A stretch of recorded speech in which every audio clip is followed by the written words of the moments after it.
प्यारे प्यारे दोस्तों, नमस्कार। स्वागत है आप सभी का मेरे YouTube चैनल में। और आज हम लोग NCERT क्लास 11 चैप्टर 7 बदलती हुई सांस्कृतिक परंपराएं के आगे के पार्ट को, नेक्स्ट पार्ट को देखेंगे। इसका पहला पार्ट मैंने आप लोगों को प्रोवाइड कर दिया था और जिन्होंने नहीं सुना है वो लोग सुन लेंगे। और ये हमारा नेक्स्ट पार्ट है। चलिए, इसमें आज का टॉपिक है हमारा फर्स्ट टॉपिक, महिलाओं की आकांक्षाएं। व्यक्तिगता और नागरिकता के नए विचारों से महिलाओं को दूर रखा गया। सार्वजनिक जीवन में अभिजात व संपन्न परिवारों के पुरुषों का प्रभुत्व था और घर परिवार के मामले में भी वे ही निर्णय लेते थे। उस समय लोग अपने लड़कों को ही शिक्षा देते थे, जिससे उनके बाद वे उनके खानदानी पेशे या जीवन की आम जिम्मेदारियों को उठा सके। कभी कभी वे अपने छोटे लड़के को धार्मिक कार्य के लिए चर्च को सौंप देते थे। यद्यपि विवाह में प्राप्त महिलाओं के दहेज को वे अपने पारिवारिक कारोबार में लगा देते थे, तथापि महिलाओं को यह अधिकार नहीं था कि वे अपने पति को कारोबार चलाने के बारे में कोई राय दें। प्रायः कारोबारी मैत्री को सुदृढ़ करने के लिए दो परिवारों में आपस में विवाह संबंध होते थे। अगर पर्याप्त दहेज का प्रबंध नहीं हो पाता था तो शादीशुदा लड़कियों को ईसाई मठों में भिक्षुणी का जीवन बिताने के लिए भेज दिया जाता था। आमतौर पर सार्वजनिक जीवन में महिलाओं की भागीदारी बहुत सीमित थी और उन्हें घर परिवार को चलाने वाले के रूप में देखा जाता था। व्यापारी परिवारों में महिलाओं की स्थिति कुछ भिन्न थी। दुकानदारों की स्त्रियां दुकानों को चलाने में प्रायः उनकी सहायता करते थे। व्यापारी और शाहूकार परिवारों की पत्नियां परिवार के कारोबार को उस स्थिति में संभालती थी जब उनके पति लंबे समय के लिए दूर दराज स्थानों को व्यापार के लिए जाते थे। अभिजात्य संपन्न परिवार के विपरीत व्यापारी परिवार में यदि व्यापारी के कम आयु में मृत्यु हो जाती थी तो उसकी पत्नी सार्वजनिक जीवन में बड़ी भूमिका निभाने के लिए बाध्य होती थी। पर उस काल की कुछ महिलाएं बौद्धिक रूप से बहुत रचनात्मक थी और मानवतावादी शिक्षा की भूमिका के बारे में संवेदनशील थी। वेनिस निवासी कंसांद्रा फेदेल ने लिखा, यद्यपि महिलाओं को शिक्षा न तो पुरस्कार देती है न ही किसी सम्मान का आश्वासन, तथापि प्रत्येक महिला को सभी प्रकार की शिक्षा को प्राप्त करने की इच्छा रखनी चाहिए और उसे ग्रहण करना चाहिए। वह उस समय की उन थोड़ी सी महिलाओं में से एक ऐसी महिला थी जिन्होंने तत्कालीन इस विचारधारा को चुनौती दी कि एक मानवतावादी विद्वान के गुण एक महिला के पास नहीं हो सकते। फेदेल का नाम यूनानी और लातिनी भाषा के विद्वानों के रूप में विख्यात था। उन्हें पादुआ विश्वविद्यालय में भाषण देने के लिए आमंत्रित किया गया था। इसाबेला ती इस्ते महिलाओं की आकांक्षाओं के संदर्भ में एक महिला फेदेल और एक पुरुष कास्टियोनी द्वारा अभिव्यक्त भावों की तुलना कीजिए। उन लोगों की सोच में क्या महिलाओं का एक निर्दिष्ट वर्ग ही था? फेदेल की रचनाओं से यह बात सामने आती है कि इस काल में सब लोग शिक्षा को बहुत महत्व देते थे। वे वेनिस की अनेक लेखिकाओं में से एक थी जिन्होंने गणतंत्र की आलोचना स्वतंत्रता की एक बहुत सीमित परिभाषा निर्धारित करने के लिए की, जो महिलाओं की अपेक्षा पुरुषों की इच्छा का ज़्यादा समर्थन करती थी।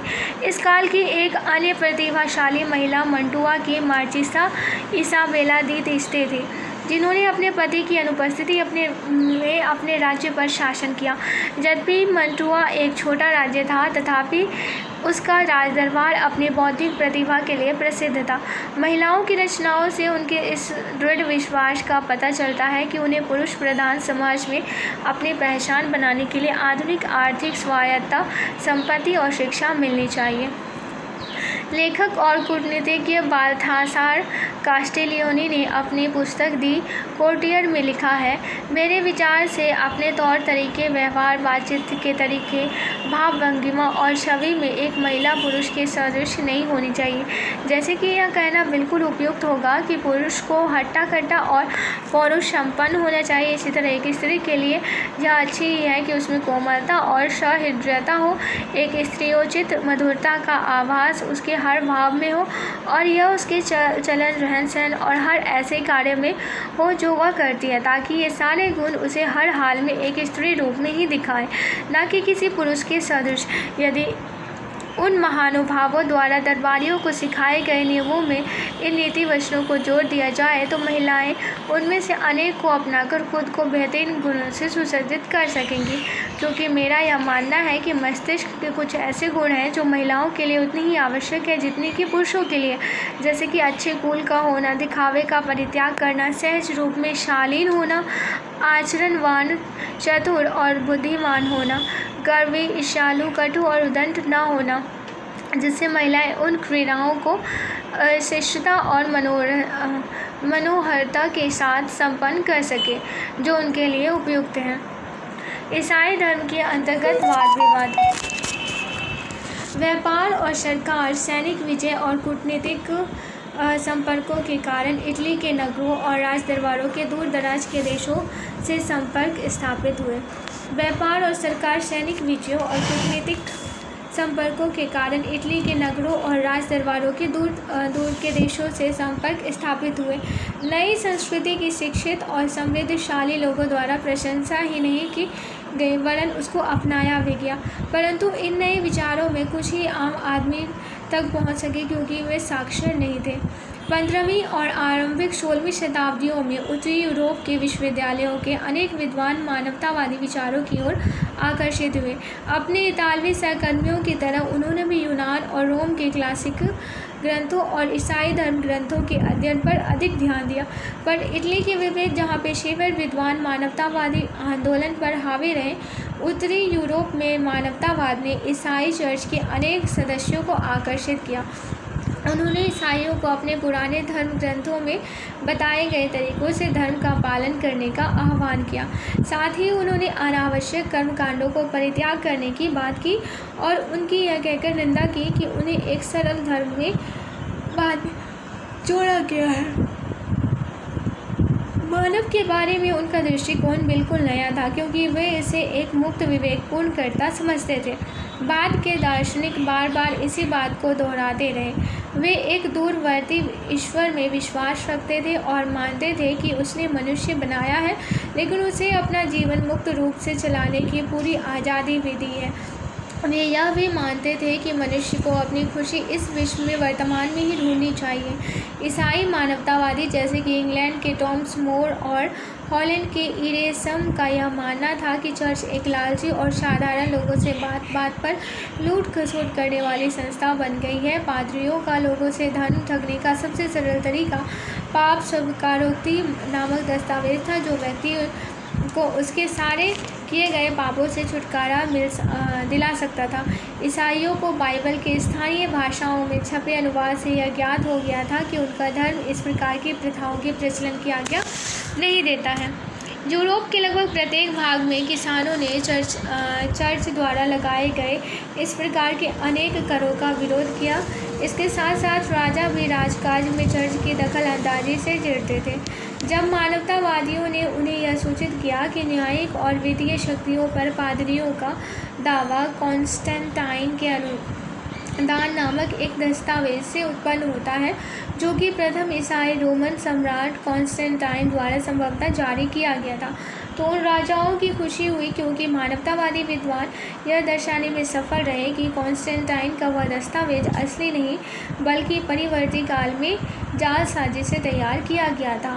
1517 में एक जर्मन युवा भिक्षु मार्टिन लूथर ने कैथोलिक चर्च के विरुद्ध अभियान छेड़ा और इसके लिए उसने दलील पेश की कि मनुष्य को ईश्वर से संपर्क साधने के लिए पादरी की आवश्यकता नहीं है। उन्होंने अपने अनुयायियों को आदेश दिया कि वे ईश्वर से पूर्ण विश्वास रखें क्योंकि केवल उनका विश्वास ही उन्हें एक सम्यक जीवन की ओर ले जा सकता है और उन्हें स्वर्ग में प्रवेश दिला सकता है।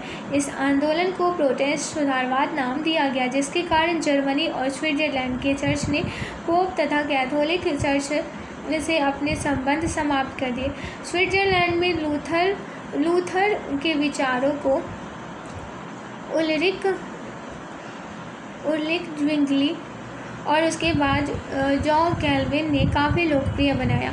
व्यापारियों से समर्थन मिलने के कारण सुधारकों की लोकप्रियता शहरों में अधिक थी, जबकि ग्रामीण इलाकों में कैथोलिक चर्च का प्रभाव बरकरार रहा। अन्य जर्मन सुधारक जैसे कि एना बैप्टिस्ट संप्रदाय के नेता इनसे कहीं अधिक उग्र सुधारक थे। उन्होंने मोक्ष के विचार को हर तरह के सामाजिक उत्पीड़न के अंत होने के साथ जोड़ दिया। उनका कहना था कि क्योंकि ईश्वर ने सभी इंसानों को एक जैसा बनाया है, इसलिए उनसे कर देने की अपेक्षा नहीं की जानी चाहिए और उन्हें अपना पादरी चुनने का अधिकार होना चाहिए। इसने सामंतवाद द्वारा उत्पीड़ित किसानों को आकर्षित किया। न्यू टेस्टामेंट बाइबल का वह खंड है जिसमें ईसा मसीह का जीवन चरित्र, धर्मोपदेश और प्रारंभिक अनुयायियों का उल्लेख है। 1506 में अंग्रेजी भाषा में बाइबल का अनुवाद करने वाले लूथरवादी अंग्रेज विलियम टिंडेल 1494 से 1536 ने प्रोटेस्टेंटवाद का इस तरह समर्थन किया। इस बात से सब लोग सहमत होंगे कि वे आपको धर्म ग्रंथ के ज्ञान से दूर रखने के लिए यह चाहते थे कि धर्म ग्रंथ के अनुवाद आपकी मातृभाषा में उपलब्ध न हो सके, जिससे दुनिया अंधकार में ही रहे और वे लोगों के अंतःकरण में बने रहे, जिससे उनके द्वारा बनाए गए व्यर्थ के अंधविश्वास और झूठे धर्म सिद्धांत चलते रहे, जिसके रहते उनकी ऊंची आकांक्षाएं और अतिरिक्त लोलुपता पूरी हो सके। इस तरह वे राजा, सम्राट और यहाँ तक कि अपने को ईश्वर से भी ऊंचा बना सके। जिस बात ने मुझे मुख्य रूप से न्यू टेस्टामेंट का अनुवाद करने की प्रेरणा दी, मुझे अपने अनुभवों से ज्ञात हुआ कि सामान्य लोगों को किसी भी सच्चाई की तब तक जानकारी नहीं हो सकती जब तक उनके पास अपने धर्म ग्रंथ की मातृभाषा में अनुवाद उपलब्ध न हो। इन अनुवादों से ही वे धर्म ग्रंथ की परिपाटी क्रम और अर्थ समझ सकेंगे। लूथर ने आमूल परिवर्तनवाद का समर्थन किया। उन्होंने आह्वान किया कि जर्मन शासक समकालीन किसान विद्रोह का दमन करें। ऐसा इन शासकों ने 1525 में किया, परंतु इसके बावजूद आमूल परिवर्तनवाद बना रहा। आमूल परिवर्तनवादी फ्रांस में प्रोटेस्टों के विरोध से मिल गए, जिन्होंने कैथोलिक शासकों के अत्याचार के कारण यह दावा करना शुरू कर दिया था कि जनता को अत्याचारी शासकों को अपदस्थ करने का अधिकार है और वे इसके स्थान पर अपने पसंद के व्यक्ति को शासक बना सकते हैं। अंततः यूरोप के अनेक क्षेत्रों की तरह फ्रांस में भी कैथोलिक चर्च ने प्रोटेस्टेंट लोगों को अपनी पसंद के अनुसार उपासना करने की छूट दी। इंग्लैंड के शासकों ने पोप से अपने संबंध तोड़ दिए। उसके उपरांत राजा रानी इंग्लैंड के चर्च के प्रमुख बन गए। कैथोलिक चर्च स्वयं भी इन विचारधाराओं के प्रभाव से अछूता नहीं रह सका और उसने अनेक आंतरिक सुधार करने प्रारंभ कर दिए। स्पेन और इटली में पादरियों ने सादा जीवन और निर्धनों की सेवा पर जोर दिया। स्पेन में प्रोटेस्टेंट लोगों से संघर्ष करने के लिए इग्नेशियस लोयोला ने 1540 में सोसाइटी ऑफ जीसस नामक संस्थान की स्थापना की। उनके अनुयायी जेसुइट कहलाते थे और उनका ध्येय निर्धनों की सेवा करना और दूसरी संस्कृतियों के बारे में अपने ज्ञान को ज़्यादा व्यापक बनाना था। वे कौन से मुद्दे थे जिनको लेकर प्रोटेस्टेंट धर्म के अनुयायी कैथोलिक चर्च की आलोचना करते थे? यहाँ पे 16वीं और 17वीं शताब्दियाँ। 1516 में टॉमस मोर की यूटोपिया का प्रकाशन। 1517 में मार्टिन लूथर द्वारा 95 थीसिस की रचना। 1522 में लूथर द्वारा बाइबल का जर्मन में अनुवाद। 1525 में जर्मनी में किसान विद्रोह। 1543 में एंड्रियास वेसेलियस द्वारा ऑन एनाटॉमी ग्रंथ की रचना। 1559 में इंग्लैंड में आंग्ल चर्च की स्थापना, जिसके प्रमुख राजा या रानी थे। 1569 में गेरहार्ड मार्करेटर ने पृथ्वी का पहला बेलनाकार मानचित्र बनाया। 1582 में पोप ग्रेगरी के 13 के द्वारा ग्रेगोरियन कैलेंडर का प्रचलन। 1628 में विलियम हार्वे ने हृदय को रुधिर परिसंचरण से जोड़ा। 1673 में पेरिस में अकादमी ऑफ साइंसेज की स्थापना। 1687 में आइजक न्यूटन के प्रिंसिपिया मैथमेटिका का प्रकाशन। कोपरनिकस क्रांति। खगोलीय का अर्थ दैवी या स्वर्गीय है, जबकि पार्थिव में दुनियावी गुण अंतर्निहित है। खगोलीय का अर्थ दैवी या स्वर्गीय है, जबकि पार्थिव में दुनियावी गुण अंतर्निहित है। ईसाइयों की यह धारणा थी कि मनुष्य पापी है। इस पर वैज्ञानिकों ने पूर्णतया अलग दृष्टिकोण से आपत्ति की। यूरोपीय विज्ञान के क्षेत्र में एक युगांतकारी परिवर्तन मार्टिन लूथर के समकालीन कोपरनिकस 1473 से 1543 के काम से आया। ईसाइयों का यह विश्वास था कि पृथ्वी पापों से भरी हुई है और पापों की अधिकता के कारण वह स्थिर है। पृथ्वी ब्रह्मांड के बीच में स्थित है, जिसके चारों ओर खगोलीय ग्रह घूम रहे हैं। कोपरनिकस ने यह घोषणा की कि पृथ्वी समेत सारे ग्रह सूर्य के चारों ओर परिक्रमा करते हैं। कोपरनिकस एक निष्ठावान ईसाई थे और वह इस बात से भयभीत थे कि उनकी इस नई खोज से परंपरावादी ईसाई धर्माधार्यों में घोर प्रतिक्रिया उत्पन्न हो सकती है। यही कारण था कि वह अपनी पांडुलिपि द रिवोल्यूशनरी को प्रकाशित नहीं करना चाहते थे। जब वह अपनी मृत्युशैया पर पड़े थे, तब उन्होंने यह पांडुलिपि अपने अनुयायी जोसिम ब्रिटिकस को सौंप दी, जिनके उनके द्वारा इन विचारों को ग्रहण करने में लोगों को थोड़ा समय लगा। काफ़ी समय बाद, यानी आधी शताब्दी से अधिक समय बीतने पर, खगोलशास्त्री जोहान्सन केपलर 1571 से 1630 तथा गैलीलियो गैलीली 1564 से 1642 ने अपने लेखों द्वारा स्वर्ग और पृथ्वी के अंतर को समाप्त कर दिया। केपलर ने अपने ग्रंथ कॉस्मोग्राफिकल मिस्ट्री में कोपरनिकस के सूर्य केंद्रित सौर मंडलीय सिद्धांत को लोकप्रिय बनाया, जिससे यह सिद्ध हुआ कि सारे ग्रह सूर्य के चारों ओर वृत्ताकार रूप से नहीं बल्कि दीर्घवृत्ताकार मार्ग पर परिक्रमा करते हैं। गैलीलियो ने अपने ग्रंथ दी मोशन में गतिशील विश्व के सिद्धांतों की पुष्टि की। विज्ञान के जगत में इस क्रांति ने न्यूटन के गुरुत्वाकर्षण के सिद्धांत के साथ अपनी पराकाष्ठा की ऊंचाई को छू लिया। यहाँ कोपरनिकस का आत्मचित्र दिया गया है।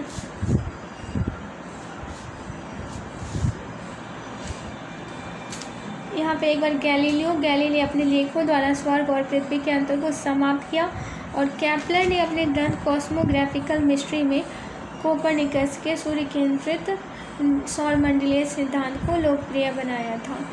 केपलर ने, जिससे यह सिद्ध हुआ कि सारे ग्रह सूर्य के चारों ओर वृत्ताकार रूप में नहीं बल्कि दीर्घवृत्ताकार रूप में परिक्रमा करते हैं। गैलीलियो ने अपने ग्रंथ दी मोशन में गतिशीलता विश्व के सिद्धांतों की पुष्टि की। विज्ञान के जगत में इस क्रांति ने न्यूटन के गुरुत्वाकर्षण के सिद्धांत के साथ अपनी पराकाष्ठा की ऊंचाई को छू लिया। ब्रह्मांड का अध्ययन। गैलीलियो ने एक बार टिप्पणी की कि बाइबल जिस स्वर्ग का मार्ग आलोकित करता है, वह स्वर्ग किस प्रकार चलता है उसके बारे में कुछ नहीं बताता। इन विचारकों ने हमें बताया कि ज्ञान विश्वास से हटकर अवलोकन एवं प्रयोगों पर आधारित है। जैसे जैसे इन वैज्ञानिकों ने ज्ञान की खोज का रास्ता दिखाया, वैसे वैसे भौतिकी, रसायन शास्त्र और जीव विज्ञान के क्षेत्र में अनेक प्रयोग और अन्वेषण कार्य बहुत तेज़ी से पनपने लगे। इतिहासकारों ने मनुष्य और प्रकृति के ज्ञान के इस नए दृष्टिकोण को वैज्ञानिक क्रांति का नाम दिया। परिणाम स्वरूप संदेहवादियों और नास्तिकों के मन में सारी सृष्टि की रचना के स्रोत के रूप में प्रकृति ईश्वर का स्थान लेने लगी। यहाँ तक कि वे अब लोग जिन्होंने ईश्वर में अपने विश्वास को बरकरार रखा, वे भी एक दूरस्थ ईश्वर की बात करने लगे जो भौतिक दुनिया में जीवन को प्रत्यक्ष रूप से नियंत्रित नहीं करता था। इस प्रकार के विचारों को वैज्ञानिक संस्थाओं के माध्यम से लोकप्रिय बनाया गया, जिससे सार्वजनिक क्षेत्र में एक नई वैज्ञानिक संस्कृति की स्थापना हुई।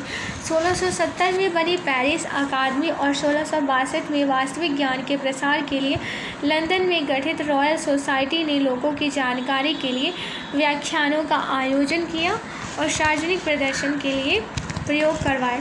14वीं सदी में क्या यूरोप में पुनर्जागरण कार्य हुआ था? अब हम पुनर्जागरण की अवधारणा पर पुनर्विचार करें। क्या हम यह कह सकते हैं कि इस काल में अतीत से साफ विच्छेद हुआ और यूनानी और रोमन परंपराओं से जुड़े विचारों का पुनर्जन्म हुआ? क्या इससे पहले का काल 12वीं और 13वीं शताब्दी अंधकार का समय था? इंग्लैंड के पीटर बर्क जैसे हाल ही के लेखकों का यह सुझाव है कि बर्कहार्ट के ये विचार अतिशयोक्ति है। पूर्ण है। बर्कहार्ट इस काल और उससे पहले के कालों के फ़र्कों को कुछ बढ़ा चढ़ाकर पेश कर रहे थे। ऐसा करने में उन्होंने पुनर्जागरण शब्द का प्रयोग किया। इस शब्द में यह अंतर्निहित है कि यूनानी और रोमन सभ्यताओं का 14वीं शताब्दी में पुनर्जन्म हुआ और समकालीन विद्वानों और कलाकारों में ईसाई विश्वदृष्टि की जगह पूर्व ईसाई विश्वदृष्टि का प्रचार प्रसार किया। दोनों ही तर्क अतिशयोक्ति थे। पिछली शताब्दियों के विद्वान यूनानी और रोमन संस्कृतियों से परिचित थे और लोगों के जीवन में धर्म का महत्वपूर्ण स्थान था। यह कहना कि पुनर्जागरण गतिशीलता और कलात्मक सृजनशीलता का काल था और इसके विपरीत मध्यकाल अंधकारमय काल था जिसमें किसी प्रकार का विकास नहीं हुआ था। ज़रूरत से ज़्यादा सरलीकरण इटली में पुनर्जागरण से जुड़े अनेक तत्व 12वीं और 13वीं शताब्दी में पाए जा सकते हैं। कुछ इतिहासकारों ने इसका उल्लेख किया है कि 9वीं शताब्दी में फ्रांस में इसी प्रकार के साहित्यिक और कलात्मक रचनाओं के विचार पनपे। यूरोप में इस समय आए सांस्कृतिक बदलाव में रोम और यूनान की क्लासिकी सभ्यता का ही केवल हाथ नहीं था। रोमन संस्कृति के पुरातात्विक और साहित्यिक पुनरुद्धार ने भी इस सभ्यता के प्रति बहुत अधिक प्रशंसा के भाव उभारे। लेकिन एशिया में प्रौद्योगिकी और कार्यकुशलता यानी यूनानी और रोमन लोगों की तुलना में काफ़ी विकसित थी। विश्व का बहुत बड़ा क्षेत्र आपस में संबद्ध हो चुका था और नौ संचालन की नई तकनीकों विषय 8 में देखे ने लोगों के लिए पहले की तुलना में दूर दराज के क्षेत्रों की जल यात्रा को संभव बनाया। इस्लाम के विस्तार और मंगोलों की विजयों ने एशिया एवं उत्तरी अफ्रीका को यूरोप के साथ राजनीतिक दृष्टि से ही नहीं बल्कि व्यापार और कार्यकुशलता के ज्ञान को सीखने के लिए आपस में जोड़ दिया। यूरोपियों ने न केवल यूनानियों और रोमवासियों से सीखा बल्कि भारत, अरब, ईरान, मध्य एशिया और चीन से भी ज्ञान प्राप्त कर लिया। बहुत लंबे समय तक इन ऋणों को स्वीकार नहीं किया गया क्योंकि जब इस काल का इतिहास लिखने की प्रक्रिया का प्रारंभ हुआ तब इतिहासकारों ने इसके यूरोप केंद्रित दृष्टिकोण को सामने रखा। इस काल में जो महत्वपूर्ण परिवर्तन हुए उनमें धीरे धीरे निजी और सार्वजनिक दो अलग अलग क्षेत्र बनने लगे। जीवन के सार्वजनिक क्षेत्र का तात्पर्य सरकार के कार्य क्षेत्र और औपचारिक धर्म से संबंधित था और निजी क्षेत्र में परिवार और व्यक्ति का निजी धर्म था। व्यक्ति की दो भूमिकाएं थी, निजी और सार्वजनिक। वह न केवल 3 वर्गों में से किसी एक वर्ग का सदस्य ही था बल्कि अपने आप में एक स्वतंत्र व्यक्ति था। एक कलाकार किसी संघ या गिल्ड का सदस्य मात्र ही नहीं होता था बल्कि वह अपने हुनर के लिए भी जाना जाता था। 18वीं शताब्दी में व्यक्ति की इस पहचान को राजनीतिक रूप में अभिव्यक्त किया गया, इस विश्वास के साथ कि प्रत्येक व्यक्ति की एक समान राजनीतिक अधिकार है। इस काल की एक महत्वपूर्ण विशेषता यह थी कि भाषा के आधार पर यूरोप के विभिन्न क्षेत्रों में ने अपनी पहचान बनानी शुरू की। पहले आंशिक रूप से रोमन साम्राज्य द्वारा और बाद में लातीनी भाषा और ईसाई धर्म द्वारा जुड़ा यूरोप अब अलग अलग राज्यों में बंटने लगा। इन राज्यों के आंतरिक जुड़ाव का कारण समान भाषा का होना था। यहाँ पे क्वेश्चन है, क्वेश्चन को भी सुन लीजिए आप लोग। 14वीं और 15वीं शताब्दियों में यूनानी और रोमन संस्कृति के किन तत्वों को पुनर्जीवित किया गया? इस काल की इटली वास्तुकला और इस्लामी वास्तुकला की विशिष्टताओं की तुलना कीजिए। क्वेश्चन नंबर 3 है, मानवतावादी विचारों का अनुभव सबसे पहले इतालवी शहर में क्यों हुआ? वेनिस और समकालीन फ्रांस में अच्छी सरकार के विचारों की तुलना कीजिए। संक्षेप में निबंध लिखिए। मानवतावादी विचारों के क्या अभिलक्षण थे? 17वीं शताब्दी के यूरोपियों को विश्व किस प्रकार भिन्न लगा, उसका एक सुसंक्षिप्त विवरण दीजिए। अगर आपको इस क्वेश्चन का आंसर देना है तो आप दोनों पार्ट को एक बार फिर से ध्यान से सुन सकते हैं, फिर आप लोग ये क्वेश्चन का आंसर लिख सकते हैं। तो आशा करती हूँ ये टॉपिक पसंद आया होगा और आप लोग का ये लेक्चर सुनने के लिए बहुत बहुत धन्यवाद।